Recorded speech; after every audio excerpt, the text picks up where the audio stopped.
Next problem is find the magnitudes of force.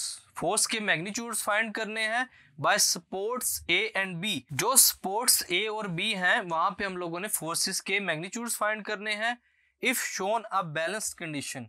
यहाँ पे हमारे पास जो कंडीशन है वो क्या है, balanced. Wait of the plank is 500 Newton and it is uniform in shape. आपके पास जो प्लैंक का वेट कितना है 500 न्यूटन और उसकी जो शेप है वो यूनिफॉर्म है। यहाँ हमारे पास weight of the block given है और वेट ऑफ द स्टूडेंट भी गिवन है जो कि प्लैंक के ऊपर फॉल कर रहे हैं। सो हम लोग स्टार्ट करते हैं कि हमारा गिवन डाटा क्या है स्टूडेंट्स। गिवन डाटा में हम लोग सबसे पहले वो चीज लिखेंगे जो हम लोगों ने स्टूडेंट्स फाइंड करनी है। सबसे पहले हम लोग क्या फाइंड करेंगे, फोर्स प्रोवाइडेड बाय ए, जिसको हम लोग एफ ऑफ ए से डिनोट करेंगे, ये हम लोगों ने फाइंड करनी है। और उसके अलावा फोर्स प्रोवाइडेड बाय बी, जो सपोर्ट्स के ऊपर फोर्सेस अप्लाई हो रही हैं, उसको हम लोग किससे डिनोट करेंगे, एफ ऑफ बी। इसके बाद जो हमारे पास गिवन डाटा है हम लोग सबसे पहले क्या करेंगे, पॉइंट ऑफ रोटेशन को देखेंगे विच इज पॉइंट ओ। यहां से हम लोग अपना डाटा लिखते हैं कि मोमेंट आर्म ऑफ W1 क्या है हमारे पास, moment arm of W1 is equal to R1 which is 0 meter, moment arm of W2 which is R2 which is equal to 2 meter, moment arm of W3 which is R3 which is equal to 3 meter. Also moment arm of F of A will be equal to RA which is 0.5 meter and moment arm of F of B which is equal to RB which is equal to 3.5 meter. As system is in equilibrium, so by applying condition of equilibrium, यहाँ हम लोग कौन सी condition apply करेंगे, equilibrium की। तो आइए देखते हैं फर्स्ट कंडीशन ऑफ इक्विलिब्रियम क्या थी हमारे पास students, submission of F sigma F which is equal to 0 के तमाम फोर्सेस जो अप्लाई हो रही हैं वो क्या होंगी हमारे पास 0। उसके बाद हम लोग देखते हैं कि फोर्सेस और वेट कौन कौन से वहां पर अप्लाई हो रहे हैं। तो सबसे पहले क्या है हमारे पास, F of A plus F of B, ये दोनों पॉजिटिव हैं और जो वेट्स हैं हमारे पास वो होंगे हमारे पास negative W1 plus negative of W2 plus negative of W3। ये तीनों वेट्स जो है वर्टिकली डाउनवर्ड और इनके साथ जो साइंस है वो नेगेटिव है, negative signs due to negative of y axis. So f of a, आगे हम लोग लिखेंगे इसको f of a plus f of b as it is. इसके साथ साथ क्या होगा, हम लोग नेगेटिव्स को इक्वेशन के राइट हैंड साइड पे ले जाएंगे, तो वहां क्या हो जाएगा, ये जाकर positive W1 plus W2 plus W3। उसके बाद हम लोग यहाँ पर वैल्यूज पुट करेंगे,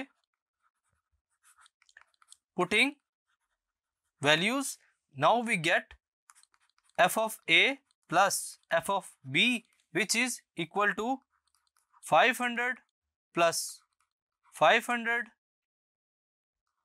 plus 100 which is equal to 1100 newton. इसको हम लोग इक्वेशन 1 का नाम दे देते हैं।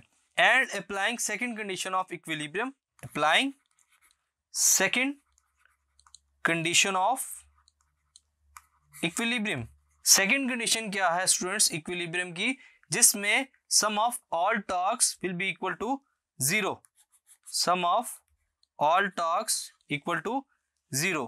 फॉर एग्जाम्पल हमारे पास जो मोमेंट आर्म्स बन रहे हैं वो है R1 plus minus R2 plus minus R3 plus RA plus RB which is equal to 0। यहाँ पे जब हम लोग वैल्यूज को पुट करेंगे तो हमारे पास जो इक्वेशन है वो कुछ यूं बनेगी, R1 cross W1 minus R2 cross W2।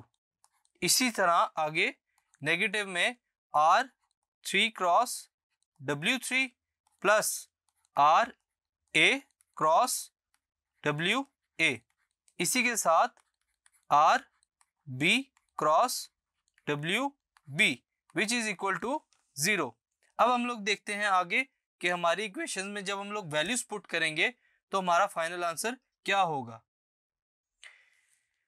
जब हम लोग यहाँ पे वैल्यूज को पुट करेंगे स्टूडेंट्स, पुटिंग वैल्यूज, तो हमारे पास जो आंसर आएगा, जो इक्वेशन बनेगी वो कुछ इस तरह की होगी। 0 R1 की वैल्यू 0 क्रॉस W1 की वैल्यू 500, इसी तरह बाकी वैल्यूज 2 क्रॉस 500 माइनस 3 क्रॉस 100, उसके साथ एडिशन में 0.5 क्रॉस f ऑफ a, क्योंकि इसकी वैल्यूज फाइंड करनी है, plus 3.5 cross f of b which is equal to 0। इसके बाद हम लोग क्या करेंगे, इसको सॉल्व करने के बाद जो हमारा आंसर होगा 0.5 f ऑफ a, उसके बाद प्लस 3.5 f ऑफ b, उसके बाद हमारे पास क्या होगा इक्वल टू 1300। इसको सॉल्व करने के बाद हमारे पास जो इक्वेशन है वो कुछ इस तरह की बनी है। इसके बाद अब हम फाइंड करेंगे f ऑफ a और f ऑफ b को। इसके साथ साथ जो हमारी इक्वेशन बनती जा रही है वो कुछ इस तरह है f of a plus 3.5 divided by 0.5 f of b will be equal to 1300 divided by 0.5। इसके बाद f of a plus 7 f of b which is equal to 2600, इसको हम लोग इक्वेशन 2 कह देते हैं। सब्सट्रैक्टिंग इक्वेशन 1 फ्रॉम 2, क्या करेंगे, सब्सट्रैक्टिंग इक्वेशन 1 फ्रॉम 2। अब हम लोग इन दोनों इक्वेशंस को सब्सट्रैक्ट करने जा रहे हैं। f of a plus 7 f of b minus f of a minus f of b which is equal to 2600 newton minus 1100 newton.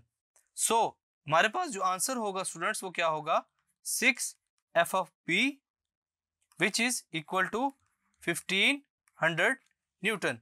So इसके बाद हमारे पास इक्वेशन बनेगी f of b is equal to 250 newton. यहाँ हमारे पास f of b की value आ गई। इसके बाद अगर हम लोग इसको इक्वेशन 1 में पुट करें तो वहां से हमारे पास f ऑफ a की वैल्यू भी निकल आएगी। Putting f of b in equation 1, so हमारे पास इक्वेशन कुछ यूं बनेगी, f of a plus 250 newton which is equal to 1100 newton. So we get f of a which is equal to 850 Newton and f of b was 250 Newton. So ये है तरीका forces को या उनके मैग्नीट्यूड को एक्सट्रैक्ट करने का या प्रूव करने का। Thank you.